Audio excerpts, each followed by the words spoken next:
لیکن وقت اور حالات کے تقاضے کے تحت ہر ایک کے اظہار کا موقع الگ الگ ہے. کیا کہنے، جیسے بہت اچھی بات. شجاعت کے اظہار کے لیے جو مواقع جناب امیر کو میسر آئے وہ دوسرے اماموں کو نہیں آئے، یا حلم کے اظہار کے لیے امام حسن علیہ السلام، یا صبر کے اظہار کے لیے اور جرت کے اظہار کے لیے امام حسین علیہ السلام. اسی طرح صبر کے اظہار چوتھے امام کے حوالے سے بھی عظیم الشان ہیں. بے شک. پانچویں امام اور چھٹے امام نے جو اظہار علم فرمایا اس کا کائنات میں آج تک جواب نہیں ہے. بے شک بے تو شک. ہر امام کو جو موقع ملا اس نے وہ اظہار کیا. اصل میں عسکر لشکر کو کہتے ہیں، اور آپ سنتے ہوں گے، مطلب ہماری اردو زبان میں بھی اکثر خاص کر میڈیا کے حوالے سے عسکری طاقتیں، جی یعنی جو عسکری طاقتیں ہیں، جو صاحب لشکر ہیں. تو امام کا یہ لقب جو عسکری ہے، نام حسن ابن علی ہے اور لقب عسکری ہے، اس سے ہیبت کا پہلو ظاہر ہوتا ہے. جی. ہیبت کے حوالے سے یہ ہے کہ جب بادشاہ وقت نے اپنے لشکر کا معائنہ کرایا تو امام کے کہنے پر امام کے بابا یعنی 10ویں امام نے اپنی 2 انگلیوں میں بادشاہ وقت کو ایک ایسا لشکر دکھایا، کیونکہ بادشاہ کا لشکر غالباً متوکل تھا، 90,000 کا تھا. جی. تو امام حسن عسکری کی موجودگی میں اور 10ویں امام نے اپنی 2 انگلیوں میں ایک ایسا لشکر دکھایا کہ جس میں زمین سے آسمان تک فوجی ہی نظر آ رہے تھے، اور یہ ملائکہ کا لشکر تھا. تو امام نے کہا کہ یہ لشکر میرے زیر تابع ہے، اور صرف میرے نہیں، یہ جو میرا بیٹا ہے امام حسن عسکری علیہ السلام، اس کے بھی زیر تابع ہے، زیر فرمان ہے. تو گویا یہ ہیبت کا اثر ہے کہ وہ متوکل بے ہوش ہو کے گر پڑا. کیا تو ایک تو آپ کے عسکری ہونے کی یہ وجہ ہے کہ اس لشکر کے آپ بھی سردار ہیں کہ جس کا مشاہدہ خود متوکل نے کیا. دوسرے یہ کہ جس مقام پر آپ کی عمر گزری زیادہ وہ سامرہ سرمن رائے ہے. جی. وہاں پہ کیونکہ فوجی چھاونی تھی تو اس جگہ کو عسکر کہتے ہیں، تو اس اعتبار سے بھی بعض راویوں نے آپ کے لقب کی توسیع عسکری کی ہے. لیکن اصل مسئلہ ہیبت کا یہ ہے کہ جب آپ کسی بزم میں جاتے تھے تو دشمن آپ کو دشمنی کے سبب بلاتا تھا اور یہ ارادہ کرتا تھا کہ معاذ اللہ رسوا کریں گے. جی. لیکن آپ کی ہیبت کا ایسا روب و دبدبہ طاری ہو جاتا تھا کہ وہ دست ادب جوڑ کے قدموں میں گر جاتا تھا. تو آپ کی ذات بابرکت سے جو ہیبت کا اظہار ہوتا تھا اس کے دوست اور دشمن سب قائل تھے. جزاک اللہ. اگر اب کیونکہ ہم جب بھی ایک فہرست مرتب ہوتی ہے ائمہ کی، جو ہمارے معصومین ائمہ ہیں جن کے ذریعے ہمیں شفاعت نصیب ہوگی اور ہم بہرہ مند ہوں گے ان کی شفاعت سے، کیونکہ اس فہرست میں 2 حسن ہیں، کیونکہ اس پوری فہرست میں 2 حسن ہیں. ایک امام حسن، حسن مجتبی علیہ السلام، اور امام حسن عسکری علیہ السلام. تو کیا کچھ صفات ایسی ہے کہ دونوں کی، کیونکہ آپ نے کہا کہ ساری صفاتیں سب کی ہیں، برابر ہی ہیں اور یکساں ہیں، لیکن کسی کو اس کا اظہار کرنے کے لیے اس کو کیا، تو کیسے مشابہ آپ کریں گے ان دونوں ذوات مقدسات؟ بھائی ان دونوں ذوات یوں تو جو حدیث رسول ہے وہ ہر امام کے لیے ہے کہ کلنا محمد، سب کے سب محمد. یقیناً تو سب ایک دوسرے سے مشابہ ہیں، لیکن نام کی ہم آہنگی اور مناسبت سے اگر آپ غور کریں تو جو امام حسن علیہ السلام کا حلم ہے وہی حلم ہمیں امام حسن عسکری علیہ السلام کو کا بھی نظر آتا ہے. جو مستقبل کو دیکھتے ہوئے امام حسن کے فیصلے ہیں، جی، وہی فیصلے ہمیں امام حسن عسکری علیہ السلام کی بھی ذات والا صفات میں نظر آتے ہیں. جیسے امام حسن کے پاس کہنے کو ایک لشکر تھا، وہ اس میں منافقین بھی تھے مگر ایک لشکر تھا، اور آپ نے اسلام کی بقا کے لیے اس لشکر پہ بھروسہ نہ کر کے صلح فرما لی. جی. تو امام حسن عسکری علیہ السلام کے دور میں بھی جانثاروں کی بہت سی جماعت تھی، لیکن جب کسی نے کہا کہ قیام کیجئے تو امام حسن عسکری علیہ السلام نے بھی قیام سے منع کیا اور کہا کہ اب یہ قیام جو ہے یہ میرا بیٹا جو حجت قائم ہے یہ کرے گا. اور اس پہ کسی نے پوچھا کہ یہ کب ہوگا، مطلب یہ بھی سوال ہوا کہ یہ کب ہوگا، آپ کا بیٹا کب قیام کرے گا؟ تو امام نے فرمایا کہ وہ وقت صرف اللہ کے علم میں، جب اللہ کی مصلحت ہوگی تو میرا مہدی ظہور کرے گا، قیام کرے گا. تو لشکر و حالات کے ہوتے ہوئے قیام نہ کرنا اور صبر اور حلم کا مظاہرہ کرنا، ان صفات میں مجھے لگتا ہے کہ امام حسن علیہ السلام اور امام حسن عسکری علیہ السلام میں بڑی ہم آہنگی ہے، یکسانیت ہے۔ شاید اسی بنیاد پہ ان کا بھی نام حسن ابن علی ہے، ان کا بھی نام حسن ابن علی ہے۔ تو یوں تو سب یکساں ہیں، لیکن وقت و حالات کے تحت ایک جیسی صفات کا مظاہرہ ہے، تو اس بنیاد پہ ہم اپنے دونوں اماموں میں بھی بڑی مماثلت پاتے ہیں۔ جزاک اللہ، جزاک اللہ۔ آگا اب کیونکہ ہم جب یہ دور دیکھتے ہیں، کیونکہ اس کے فوراً بعد غیبت کا زمانہ ہے اور آپ کے فرزند اجل اللہ تعالیٰ فرجہ شریف غیبت میں جانے والے، ولادت کے وقت، کیونکہ یہ دور جو ہے وہ تمام شیعہ نے علی کے لیے، کیونکہ یہاں سے اب وہ دور چل رہا ہے کہ جہاں پر سارے شیعہ یکجا ہو گئے جو اپنے آپ کو اثنا عشری کہتے ہیں۔ تو اب کس طریقے سے آپ کے نے اپنے کار نمایاں کو انجام دیا اور اپنے بیٹے کے لیے جس کی ولادت کا سبب اس پوری دنیا کے لیے آخری موقع تک جانا تھا، اس کو آپ نے کس طریقے سے قائم رکھیا اور کیسے پیغام پہنچایا اپنے ان محبان کے لیے کہ جو ہمارے لیے مشعل راہ تھا؟ دیکھیے، ہمارے کے ہاں جو عقائد بھی ہیں اور جو ہماری روایات بھی ہیں وہ یہ ہیں کہ ہر چیز اللہ کی طرف سے طے ہے ائمہ کی حیات طیبہ میں، لیکن جیسے ہر امام کی ولادت اور وہ ان کی زندگی یا وہ کب پیدا ہوں گے اس کے اتنے ظواہر نہیں نظر آتے ہیں، لیکن یہ جو امام حسن عسکری علیہ السلام کا مسئلہ ہے، تو یہاں عقد سے لے کر اور 12ویں امام کی ولادت تک اور تمام چیزیں بالکل طے شدہ ہیں اور روایات میں ان کا تذکرہ ہے۔ چنانچہ جناب نرجس خاتون سے امام حسن عسکری علیہ السلام کا عقد ہوا، تو یہ عقد بھی مطلب ایک ایفرٹ ہے، ایک کوشش ہے، جی، کیونکہ وہ جناب عیسیٰ کے حوارین کی نسل سے تعلق رکھتی، جی، اور ان کو بلوانا اور جو ان کے واقعات ہیں کہ ان کو بادشاہ کی بیٹی ہوتے ہوئے کنیز بن کے سفر کرنا پڑا، اور کنیزی کی حالت میں جب کسی نے کسی اور کے ہاتھ فروخت کرنا چاہا تو کچھ ایسے قدرتی عوامل ظاہر ہوئے کہ جن لوگوں نے یرغمال بنا کے کنیز بنا کے ان کو اپنے بازار میں لا کر فروخت کر کے اور اس سے رقم کمانا چاہی، تو وہ ان کی مرضی نہیں چلی۔ اگر کسی نے کبھی ان کے حساب سے کہا کہ بھئی اس کنیز کو ہم لے جانا چاہیں گے، تو قدرتی طور پر ایسے عوامل ظاہر ہوئے کہ وہ ناکام ہو گئے۔ اور پھر جب 11ویں امام نے اپنے خادم کو بھیجا کہ جاؤ اور یہ رقم دی اور کنیز کو لے آؤ، تو وہ آٹومیٹک انتظام ہوتے گئے اور آپ تشریف لائیں، تو وقت نے انہیں کنیز بھی بنا دیا جبکہ وہ ایک بادشاہ کی بیٹی تھی۔ اور پھر جب وہ 11ویں امام کے خدمت میں آئیں اور 10ویں امام نے عقد کیا تو وہ عقد ہو گیا۔ اب اس کے بعد سے وصیتیں ہیں کہ یہ وہ خاتون ہیں کہ جن سے زمانے کی حجت پیدا ہوں گے، کیا کہنے۔ اور اس کے بعد 255 ہجری میں غالباً 11ویں امام کی ولادت ہوئی ہے، 255 ہجری میں، کیونکہ 260 ہجری میں 11ویں امام کی شہادت ہے 8 ربیع الاول کو۔ تو یہ جو 255 ہجری میں ولادت ہوئی ہے، یعنی 11ویں امام کی عمر 23-24 برس تھی، تو اب اس میں 2 مرحلے تھے۔ یہ خبر دشمنوں کو بھی تھی جی کہ اب شیعوں کے سلسلے میں آخری حجت آ گئی ہے اور ان کے لیے ان کا عقیدہ ہے کہ ظہور کریں گے، تو ان کی پوری کوشش یہ تھی کہ 12ویں امام کو، مطلب نشانہ 12ویں امام تھے، اب 11ویں امام تو تھے ہی وہ بھی، کہ ان کو ختم کر دیا جائے، تو اس خبر کو دشمنوں سے چھپانا تھا۔ جی 2 مرحلے ہیں، اور کوئی دوست ایسا نہ ہو کہ جس تک یہ خبر پہنچ نہ جائے۔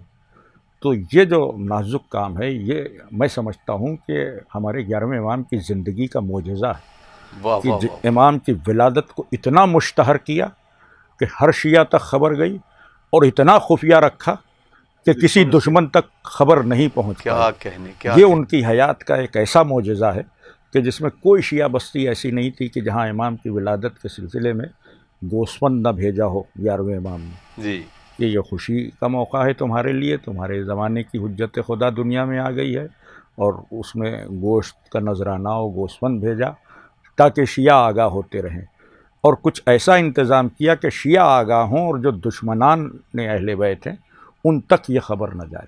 کیا تو 5 برس تک یہ خبر پوری طرح مخفی رہی۔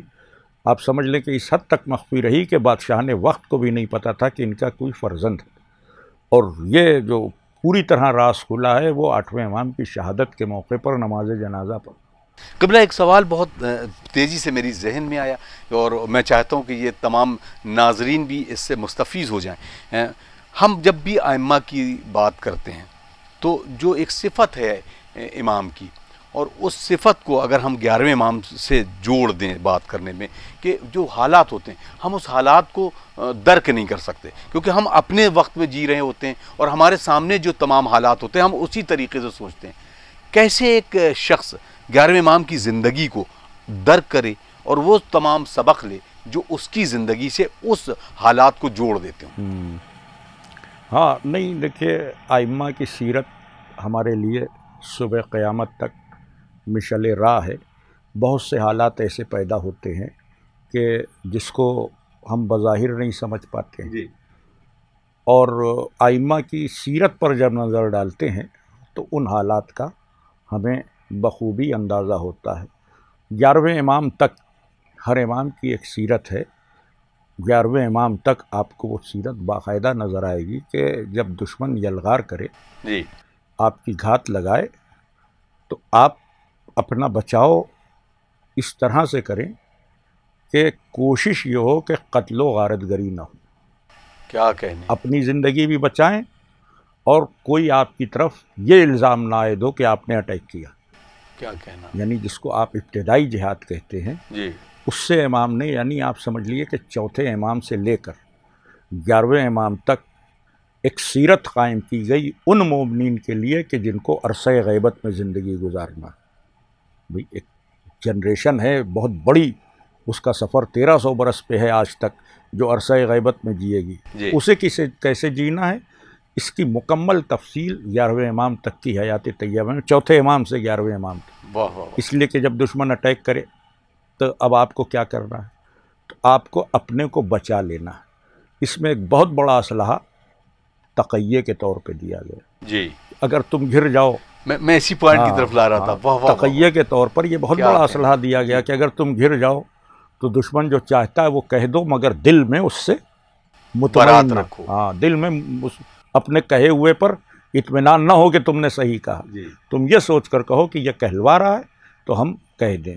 تو یہ جو تقیہ کی سیرت ہے یہ ہمیں اماموں سے ملتی ہے، اور اس سیرت کا جو سب سے بڑا فائدہ آج ہم محسوس کرتے ہیں اور آپ بھی کرتے ہیں، وہ فائدہ یہ ہے کہ آپ دیکھیں کہ ہماری قوم میں دہشت گرد نہیں پیدا ہونے پائے۔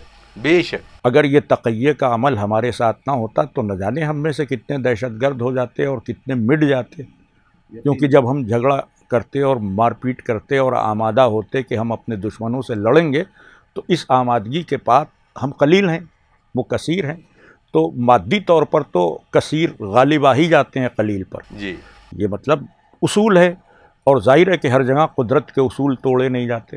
تو یہی ہمیں 11ویں امام نے بھی درس دیا۔ ان کے گھر کا محاصرہ ہو گیا، جب محاصرہ ہو گیا تو صرف اس لیے ہوا کہ جیسا میں نے ابھی پہلے عرض کیا تھا کہ وقت کے امام کو گرفتار کر لیا جائے، انہیں نقصان پہنچایا جائے۔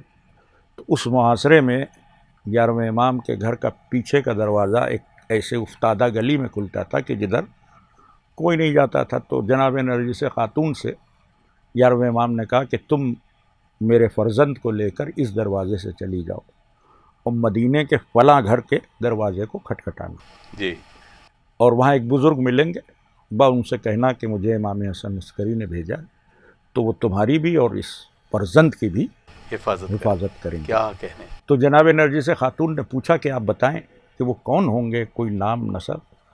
انہوں نے کہا بس یہ سمجھ لو کہ ہمارے جد حضرت عباس کی نسل سے ہیں۔ کیونکہ کربلا میں حضرت عباس نے ایک قسم کھائی تھی کہ حسین اور آل حسین کے لیے اپنی جان قربان کر دیں گے، تو وہ قسم میراث کے طور پر عباس کی اولادوں میں بھی ہے کہ وہ حسین کی اولادوں کے لیے اپنی جان کو قربان کریں گے۔ پھر جناب عباس کی نسل کے لیے بڑا فضیلت کا یہ جملہ ہے کہ مجھے پورے مدینے میں سب سے زیادہ اطمینان ہے تو اپنے جد کے اسی بیٹے پر کہ جو ان کی حفاظت فرمائیں گے۔ تو وہ جناب عباس کے ان فرزند، یعنی نسلاً بعد نسلی وہ ان کے پوتے پرپوتے جو بھی تھے ان کے ہاں گئیں اور انہوں نے باقاعدہ حفاظت کی۔ جزاک اللہ۔ اگر اب کیونکہ میں بالکل وقت ہمیں اجازت نہیں دے رہا، تو میں چاہوں جلدی جلدی کچھ اور سوالات ہیں جو آپ سے کر لیے جائیں۔ کس طریقے کی تعلیمات تھی کہ جو آخری وقت میں آپ نے اپنے ان محبان کے لیے، یا یہ کہیں کہ جو اپنے ان کے شاگرد تھے، ان کو بتائی؟ ان کے لیے جو جنرل تعلیمات ہیں وہ تو سبھی کے لیے ہیں کہ تقوی اختیار کرو۔ جی، ہر امام کا بنیادی قول ہے کہ تقوی اختیار کرو، لیکن 11ویں امام کی حیات میں آپ کو ایسے سلسلے نظر آئیں گے کہ جہاں انہوں نے مستقبل کے لیے اور مستقبل میں آنے والے شیعوں کے لیے بڑی نصیحتیں فرمائی ہیں، جی، بڑی ہدایتیں فرمائی ہیں۔ چنانچہ یہاں تک ہے کہ جیسے ہر امام نے جب بھی کسی نے قرآن کے کسی مسئلے کو پوچھا جی، تو انہوں نے اس کی تشریح کی اور تفسیر کی، اور ظاہر ہے کہ جو امام نے تفسیر کر دی وہ اللہ کی طرف سے۔ بے شک۔ تو یہ دور تو 11ویں امام کا بھی تھا، لیکن 11ویں امام نے ایک تفسیر لکھی، یعنی کسی امام نے قرآن کی تفسیر اس سے پہلے نہیں لکھی، جی، لیکن 11ویں امام نے قرآن کی ایک تفسیر قلم بند کی، جس کے نسخے آج تک بھی پائے جاتے ہیں مختلف علماء کی کتابوں میں، علامہ مجلسی وغیرہ نے۔ یہ تفسیر لکھنے کا مقصد بھی یہ تھا کہ مستقبل میں امام تو غیب میں رہیں گے، دو بدو کوئی پوچھ نہیں پائے گا، جی، تو اگر نہ پوچھ سکے اور نہ رابطہ ہو سکے تو یہ جو تفسیر ہے اس کی روشنی میں قرآن کے فرامین پر جزاک اللہ۔ عمل ہوتا رہے۔ تو ایک تو یہ کوشش کی، دوسرے ایک سلسلہ بھی بتایا کہ غیبت میں کیا ہوگا، کہ 4 تو نائب رہیں گے، جی، ان سے اپنا رابطہ رکھنا۔ ان نائب کا مسئلہ یہ تھا کہ ہمارا مسئلہ وہ امام کے پاس لے جاتے تھے اور امام کا جواب ہمیں لا کے دیتے تھے، جی، بیچ میں ان کا کوئی دخل نہیں تھا کہ کسی چیز کا وہ خود جواب دینے لگے۔ ہم نے کوئی بات پوچھی نوابین اربعہ میں سے کسی سے بھی، یعنی جو پہلے تھے، دوسرے تھے، تیسرے اور چوتھے نائب، جی، تو ان 4 نائبین میں سے ہر ایک کا ایک زمانہ ہے، ایک دور ہے، تو ان سے بس یہ تھا کہ یہ ہمارا مسئلہ ہے، ان سے امام ملتے تھے۔ اب وہ مسئلہ انہوں نے امام کے سامنے رکھا، امام نے جواب دیا، انہوں نے یہ جواب لا کے دے دیا، جی، مگر یہ بھی ختم ہونے والا تھا۔ تو اب اس کے بعد کے لیے 11ویں امام نے ہم کو جو لاہ عمل دیا وہ یہ کہ جب عرصہ غیبت شروع ہو جائے، اب پوری حدیث ان کی بہت طولانی حدیث ہے، اس کے چند فقرے، کہ جب جزاک اللہ۔ عرصہ غیبت شروع ہو جائے تمہارا امام تمہارے سامنے موجود نہ ہو، تو اب تمہیں کیا کرنا ہے؟ اب دین حاصل کرنے کے لیے تمہیں ہمارے فقہا سے رجوع کرنا، کیا کہنا، کیا کہنا۔ ہمارے فقہا کی تقلید کرنا۔ لفظ فقہا حدیث میں ہر جگہ ہے، اور پھر ان فقہا میں بھی، کیونکہ ہم بھی فقیہ بن گئے، آپ بھی فقیہ بن گئے، ہمارے پاس آؤ، جی، کوئی بھی بن سکتا ہے نا۔ تو ان کی کوالٹیز بیان کی، کیا کہنا۔ ان کی کوالٹیز یہ ہیں کہ وہ خواہشات کے بندے نہیں ہوں گے، واہ واہ واہ واہ، وہ نفس پہ قابو رکھنے والے ہوں گے۔ اس کے بعد لفظ ہے کہ اپنے مولا کے مطیع ہوں گے، نفسانی خواہشات پہ قابو رکھتے ہوں گے، اپنے مولا کے مطیع ہوں گے، اور اسی طرح سے کئی صفات ہیں جو امام نے گنوائے ہیں۔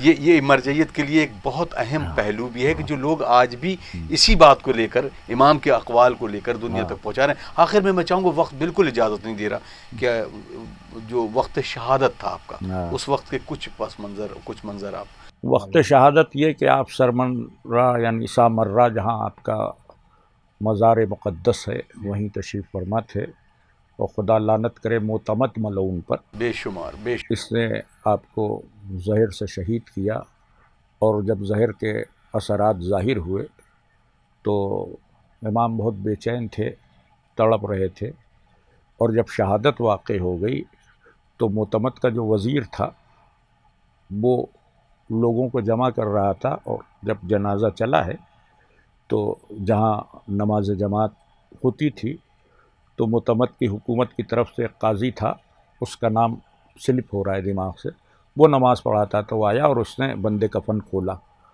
اور کھولنے کے بعد اس نے کہا دیکھ لو بھائی تمہارے امام کو زہر نہیں دیا گیا، دیکھو اپنی فطری موت سے وہ اس دنیا سے گئے، یعنی یہ الگ سے وہ ہے، یا تو یہ 8ویں امام کے لیے مامون نے کروایا تھا، یا یہ 11ویں امام کے لیے معتمد نے کروایا کہ یہ تمہارے امام کو زہر نہیں دیا گیا۔ یہ جو صفائی ہے یہی مجرم بنانے کے لیے کافی ہے۔ کیا کہنا، کیا تمہارے امام کو زہر نہیں دیا گیا اور پھر بند کفن بند کر دیے گئے، وہ نماز جنازہ پڑھانے کے لیے آیا، تو آپ کے بھائی